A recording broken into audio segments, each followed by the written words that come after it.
제가 어디 모임을 다녀오거나 밖에 나갔다 들어오면 아이들이 저한테 물어보는 질문이 있습니다. 아빠 가서 뭐 먹었어? 아빠 점심에 뭐 먹었어? 근데 저는 어렸을 때 다른 사람이 무슨 메뉴를 먹었는지 전혀 궁금하지 않았거든요. 부모님한테도 한 번도 뭘 드셨는지 확인한 적이 없는 것 같아요. 그냥 식사를 하셨는지 안 하셨는지 그것만 여쭤봤던 거죠.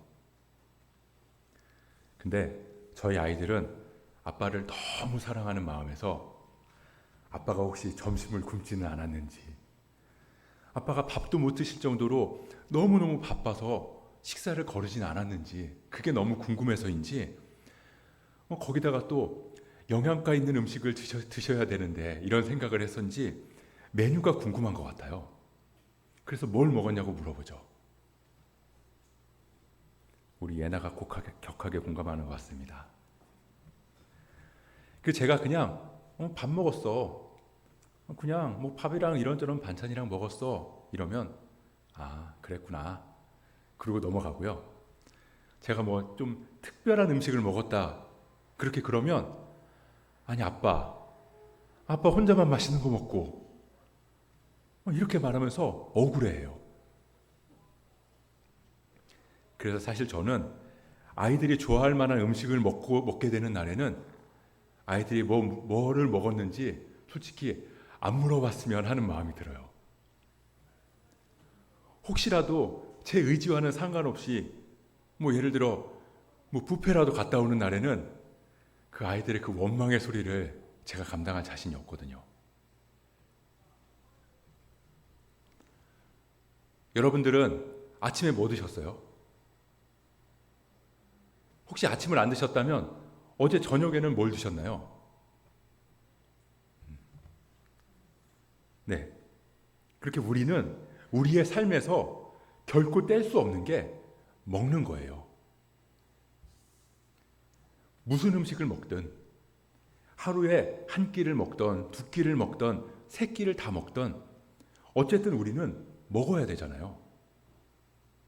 안 먹으면 살 수 없으니까요. 그래서 우리가 살아가는 동안 가장 중요한 삶의 행위를 꼽으라면 식사라고 할 수 있는 것 같아요.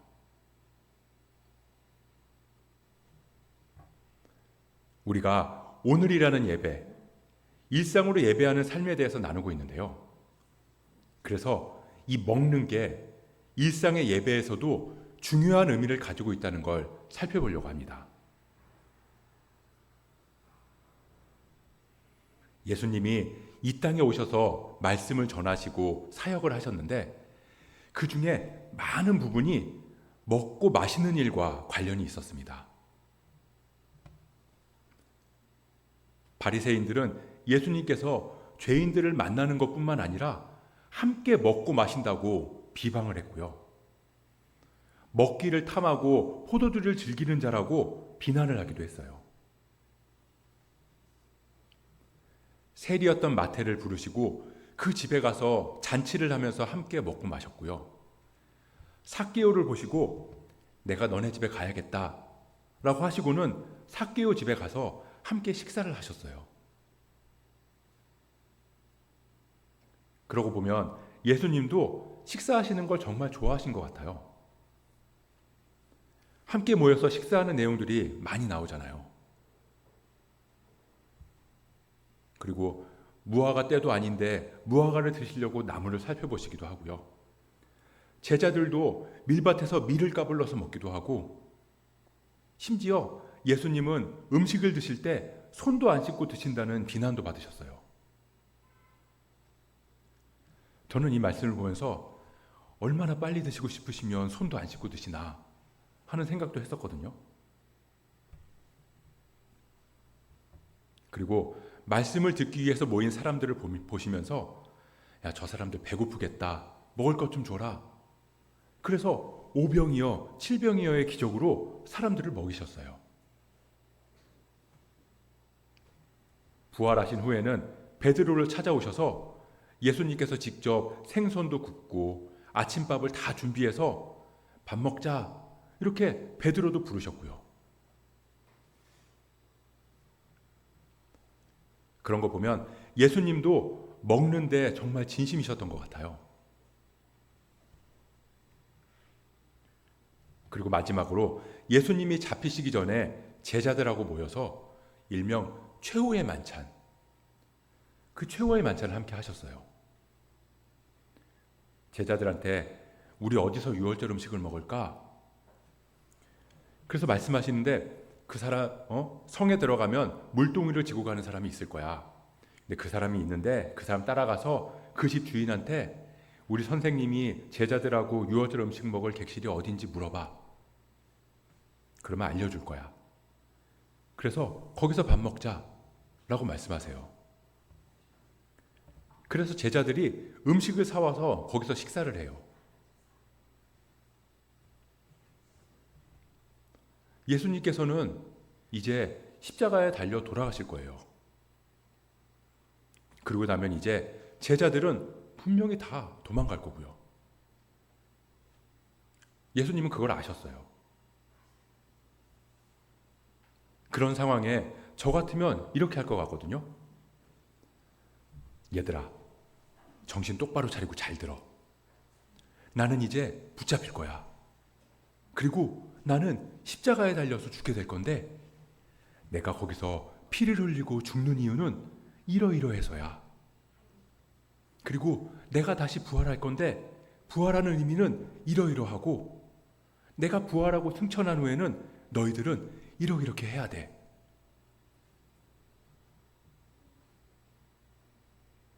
근데 예수님은 아무것도 모르는 제자들 앞에서 당신의 죽음에 대한 신학적인 해석이나 교리적인 설명을 단 한마디도 하지 않으셨다는 거예요.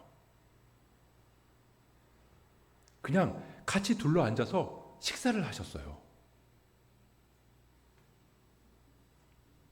그러면서 이것이 내 몸이다. 이것이 내 피다. 그렇게 떡을 떼주시고 포도주를 나눠주신 거예요. 그리고 그걸 우리는 예수님이 제정해 주신 성찬이라고 해요.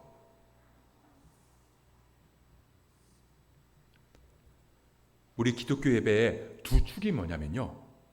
말씀의 예전이랑 성례전, 즉 성찬 예전이에요. 이 두 가지는 분리될 수 없다는 거죠. 말씀을 읽고 듣는 게 말씀의 예전이라면 그 말씀이 육신되어 오신 예수님이 내 살과 피를 먹으라고 제정하신 그 성찬을 통해서 말씀을 먹고 마시는 것. 그러니까 읽고 듣고 먹고 마시고 말씀을 온몸으로 받아들이는 게 예배라는 겁니다.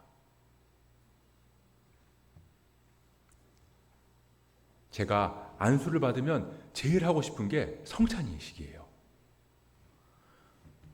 그래서 그날이 오면 성찬 예식을 아주 자주 할 겁니다. 기대하세요. 어쨌든 그래서 교회에서는 말씀을 읽고 듣고 나누는 것 못지않게 성찬을 하고 애찬을 하는 것처럼 함께 먹고 마시는 것도 굉장히 중요하다는 겁니다.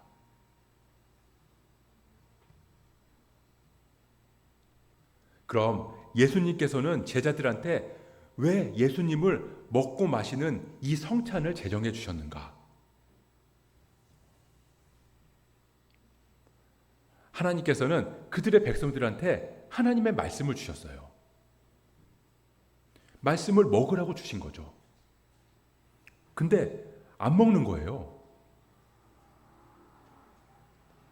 구약을 보면 하나님께서 말씀하시고 그 말씀대로 살아가라고 하시는데 이스라엘 백성들이 어떤가요?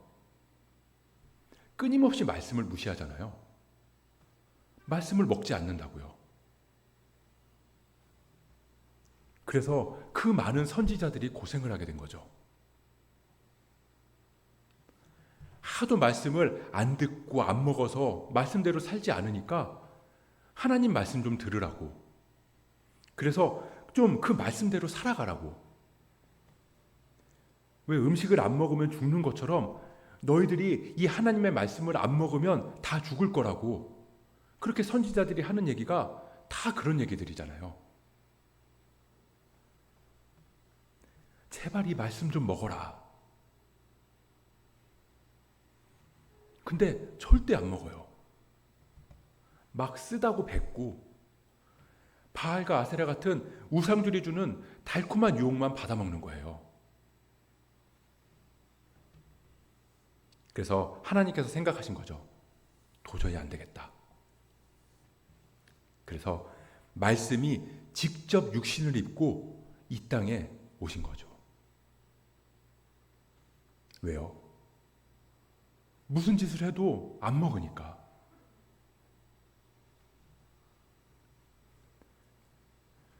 우리 요한복음 1장 1절을 같이 한번 읽어볼까요? 요한복음 1장 1절. 우리가 잘 아는 말씀이죠. 시작. 태초에 말씀이 계시니라. 이 말씀이 하나님과 함께 계셨으니 이 말씀은 곧 하나님이시라. 말씀이 곧 하나님이시라. 말씀이 곧 하나님이시고 하나님이 곧 말씀이에요. 근데 그 말씀이 어떻다고 하시죠? 14절을 보면 말씀이 육신되어 우리 가운데 거하심에. 말씀, 하나님이 육신이 되어서 우리 가운데 거하신대요. 직접 오신 거예요. 왜요? 말씀을 먹어야 사는데 먹지 않으니까. 그래서 우리한테 오셔서 우리의 밥이 되어주신 겁니다. 오늘 본문을 한번 보세요. 오늘 본문 6장 53절. 이 말씀도 같이 읽어볼까요? 요한복음 6장 53절. 시작. 예수께서 이르시되 내가 진실로 진실로 너희에게 이르노니 인자의 살을 먹지 아니하고 인자의 피를 마시지 아니하면 너희 속에 생명이 없느니라. 내 살을 먹고 내 피를 마시지 않으면 너희 속에 생명이 없다. 한마디로 내 살을 먹고 내 피를 마시지 않으면 죽는다는 말씀이에요. 내가 누군데요? 예수님. 예수님, 그 말씀이 육신되어 오신 분. 그러니까 말씀을 먹고 마시지 않으면 생명이 없다. 살 수 없다는 말이죠. 내 살을 먹고 내 피를 마시는 자는 영생을 가졌고 마지막 날에 내가 그를 다시 살리리니 내 살은 참된 양식이요 내 피는 참된 음료로다. 내 살은 참된 양식이고 내 피는 참된 음료다. 참되다. 그러니까 다른 걸로는 안 된다는 거예요. 오직 말씀을 먹어야만 산다는 겁니다.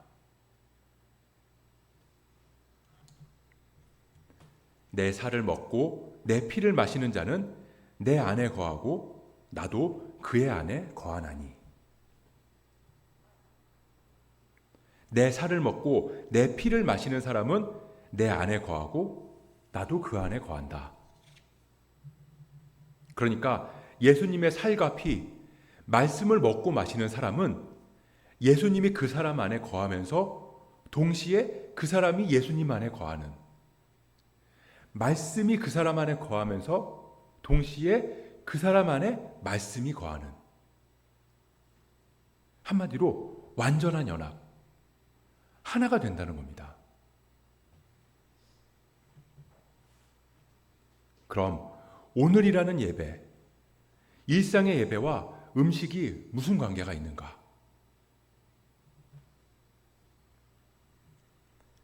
이런 얘기 들어보셨어요? 나는 물만 마셔도 살쪄. 나는 아무리 먹어도 살이 안 쪄. 세상이 참 불공평하죠. 누구는 물만 마셔도 살찌는데 누구는 아무리 먹어도 살이 안 찐대요. 물론 그 사람의 기초 대사나 생활 패턴 같은 게 영향을 미칠 수 있겠죠. 근데 그런 특별한 상황을 배제하고 솔직히 우리 몸처럼 정확한 게 어디 있나요? 우리 몸은 먹는 대로 반응해요. 뭐 맛있으면 0칼로리, 이건 다 거짓말이고요. 먹으면 먹는 대로 살이 찌고요. 먹지 않으면 먹지 않는 대로 살이 빠져요. 그게 우리 몸이에요. 이게 하나님이 창조하신 창조 질서라고요. 왜 우리가 먹는 게 우리를 만든다라는 말이 있잖아요.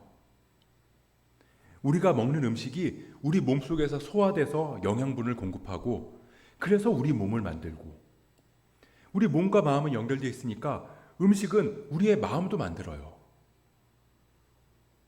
결국 우리가 뭘 먹고 뭘 마시느냐가 우리를 만드는 거죠.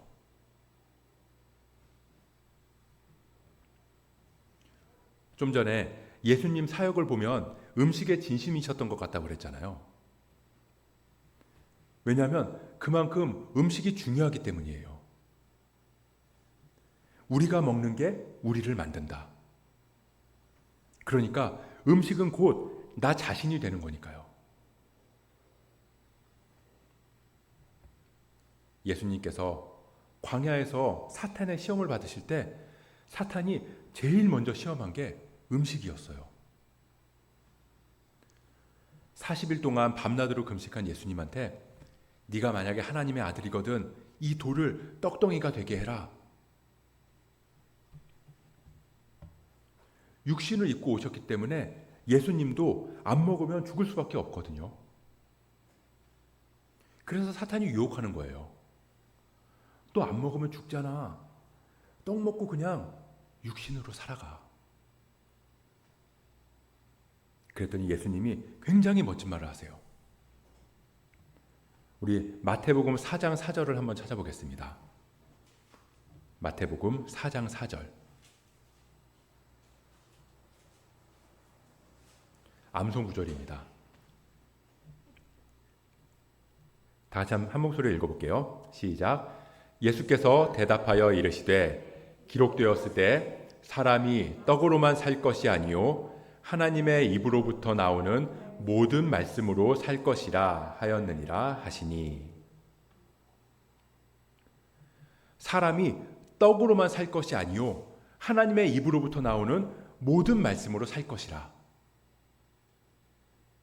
신명기 8장 3절 말씀을 인용하시면서 사탄한테 내가 육신을 입고 있으니 떡을 먹어야 사는 게 맞다. 그런데 네 말처럼 먹는 게 나 자신이 된다면 무엇보다 나에게 중요한 건 하나님의 말씀이다. 나는 하나님의 말씀을 먹고 하나님의 말씀으로 살아갈 거다. 이렇게 멋지게 말씀하신 거죠. 성경을 보면 말씀을 먹는 걸로 표현하면서 연결시키는 구절이 많아요. 예레미야를 보면 내가 주의 말씀을 얻어먹었다 라고 하고요. 에스겔도 보면 말씀이 적힌 두루마리를 먹으라 라고 기록되어 있어요. 요한계시록에도 보면 말씀의 두루마리를 먹었다 라고 나오고요. 그러니까 성경에서 말씀을 먹는 것에 비유하는 건 그만큼 먹는 것과 말씀과 예배는 뗄 수 없을 만큼 관련이 있다는 거죠.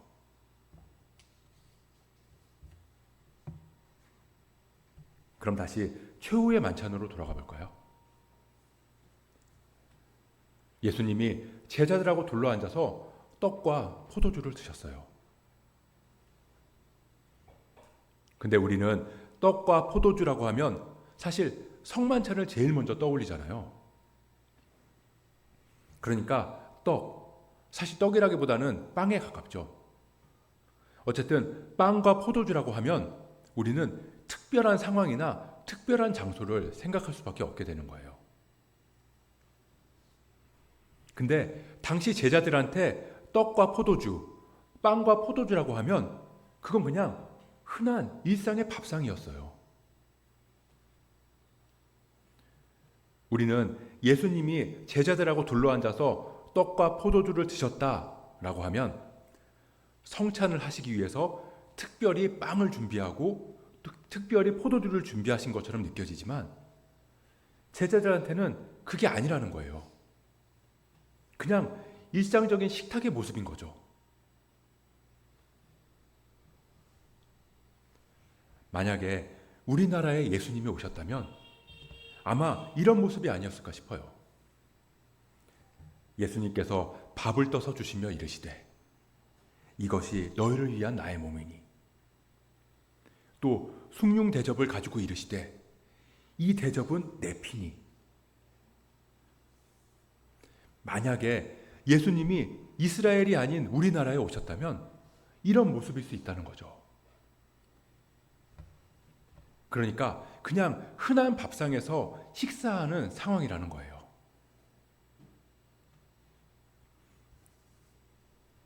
그런 식사 자리에서 예수님께서는 이것을 행할 때마다 라고 말씀하세요. 고린도전서 11장 23절부터 25절을 보겠습니다.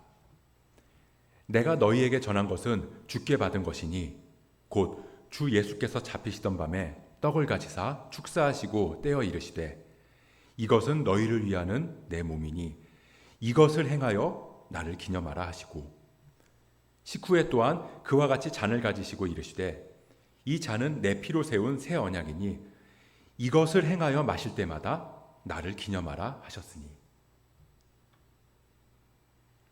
이것을 행하여 나를 기념하라. 이것을 행하여 마실 때마다 나를 기념하라. 이것이 뭘까? 물론 우리는 이 말씀을 성찬을 할 때마다 라는 의미로 보지만 예수님께서 이것을 행할 때마다 라고 하셨다면 이것은 아마 식사를 말씀하신 게 아닐까요? 이것을 행할 때마다, 즉 떡을 먹을 때마다, 포도주를 마실 때마다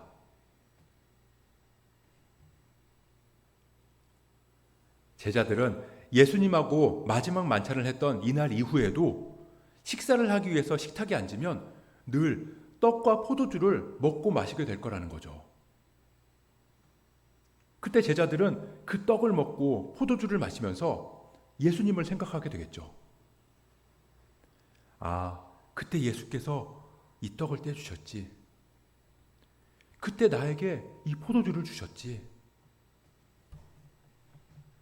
그러니까 매번 식사할 때마다 예수님을 기억하고 기념하라는 거죠. 예수님은 그걸 말씀하신 거예요. 예수님은 제자들한테 성찬 식을 제정하라고 말씀하지 않으셨으니까요. 너희들이 떡과 포도주를 떼고 나누면서 이걸 예식으로 만들어라 이렇게 하지 않으셨다고요.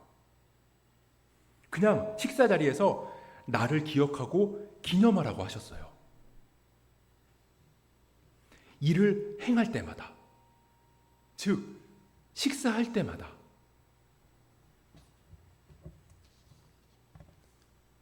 너희가 하나님의 말씀을 먹지 않아서, 그래서 그 말씀이 직접 우리 곁에 오셔서 그 말씀이 이것이 내 몸이다, 이것이 내 피다, 즉 이것이 말씀이다 라고 하시면서 우리의 떡과 포도주, 우리말로 하면 우리의 밥이 되어주신 거예요.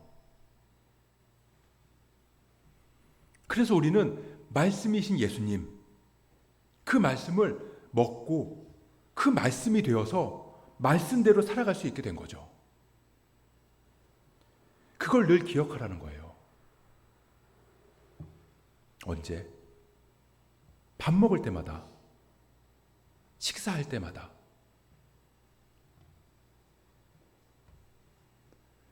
그렇게 우리가 식사를 할 때마다 우리를 위해 떡과 포도주, 밥이 되어주신 예수님을 기억할 수 있는 확실한 은혜의 수단이 있어요. 그게 바로 식사기도예요. 이것이 내 몸이다, 이것이 내 피다. 그러니 먹고 마실 때마다 나를 기억해라. 우리는 식사 기도를 통해서 주님의 사랑을 기념할 수 있다는 거예요. 내가 먹는 이 밥이 나를 만들듯이 말씀으로 오신 예수님, 그 말씀을 먹은 내가 말씀대로 살아가야겠구나. 그렇게 우리는 매일의 식사 자리에서 예수님을 먹고 마실 수 있습니다. 그리고 그 잠깐의 식사 기도가 우리의 이 소박한 식탁을 성천과 연결시킬 수 있다는 거예요. 예수님께서 일을 행할 때마다, 음식을 먹고 마실 때마다 나를 기념하라고 하셨으니까요.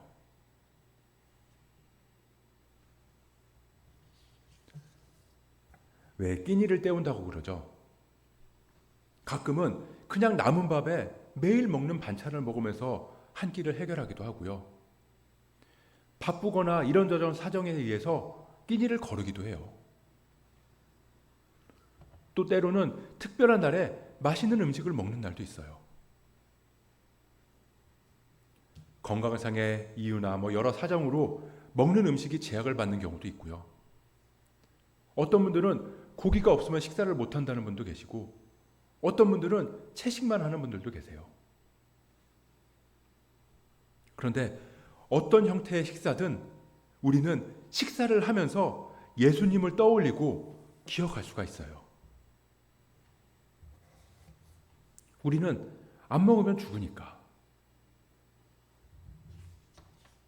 그래서 우리에게 생명을 주시려고 말씀이 직접 오셔서 우리의 밥이 되어 주셨구나. 그냥 떡덩이 먹고 떡덩이로 살아가는 삶이 아니라 말씀을 먹고 말씀으로 살아가는 삶을 주시기 위해서 주님이 우리에게 오셨구나. 그렇게 예수님의 사랑에 감사하고 그 은혜를 누리면서 기도하고 다짐하는 거죠. 식사할 때마다. 이 밥 먹고 세상에서 작은 예수로 살아가야지. 말씀을 먹은 내가 세상에서 말씀대로 살아가야지.